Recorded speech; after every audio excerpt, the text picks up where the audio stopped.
Hi hello welcome to my channel. ఏం చేస్తున్నా అనుకుంటున్నారా? ఈరోజు మీకు సింపుల్గా ఎగ్ కర్రీ ఎలా చేయాలో చూపిస్తా. ముందుగా ఎగ్స్ బాయిల్ చేసుకొని పెట్టుకోండి. నేను ఇక్కడ కుండలో చేస్తున్నాను, మీరు మీకు నచ్చింది తీసుకోండి. ముందుగా ప్యాన్ హీట్ అయ్యాక ఆయిల్ వేసుకోండి. ఆయిల్ కొంచెం హీట్ అయ్యాక ఎగ్స్ వేసుకోండి. ఎప్పుడైనా ఎగ్స్ ఆయిల్ కాంబినేషన్లో ఉన్నప్పుడు ఎగ్స్ ఎగురుతాయి, సో జాగ్రత్త అండోయ్. ఇప్పుడు కొంచెం సాల్ట్, పసుపు, కారం వేసుకొని కింద అంటుకుపోకుండా కలపండి. ఒక 2 మినిట్స్ అలా ఫ్రై చేయండి. బాగా ఫ్రై అయ్యాక తీసి పక్కన ప్లేట్లో పెట్టండి. ఇప్పుడు అదే ఆయిల్లో ఆనియన్స్ వేసుకోండి, ఇంకా మిర్చి కూడా.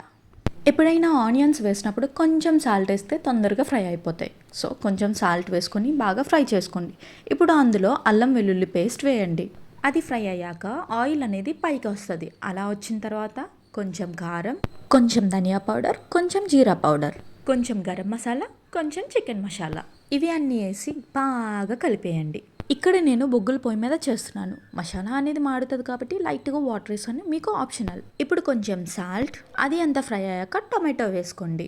ఇప్పుడు మళ్ళీ బాగా కలిపేయండి. టొమాటో వేసుకున్నాక మగ్గాలి కదా, మగ్గాలి అంటే మూత పెట్టాలి కదా, సో పెట్టేద్దాం. టొమాటో బాగా మగ్గిపోయి పచ్చివాసన పోయిన తర్వాత వాటర్ వేసుకోండి. ఇప్పుడు అది బాయిల్ అవ్వాలి. బాయిల్ అవ్వడానికి టైం పడుతుంది కాబట్టి తెలుసుగా, నేను ఒక క్వశ్చన్ చేసేస్తాను. ఆన్సర్ తెలిస్తే కామెంట్ బాక్స్లో కామెంట్ పెట్టేయండి. గలగలమంటూ దూసుకు వస్తాను, మబ్బులా కురుస్తాను, పోరాడి తిరిగిపోతాను. నేనెవరో చెప్పుకోండి చూద్దాం. ఆన్సర్ తెలిస్తే మర్చిపోకండి కామెంట్ బాక్స్లో కామెంట్ చేసేయండి. ఓకే, మనం వీడియోలోకి వచ్చేద్దాం. ఇప్పుడు ఇందులో ఫ్రై చేసుకున్న ఎగ్స్ వేసుకోండి. ఎగ్స్ వేసాక కొంచెం చింతపండు పులుసు. ఇప్పుడు మూత పెట్టుకొని ఆయిల్ పైకి వచ్చేంత వరకు బాయిల్ చేసుకోండి.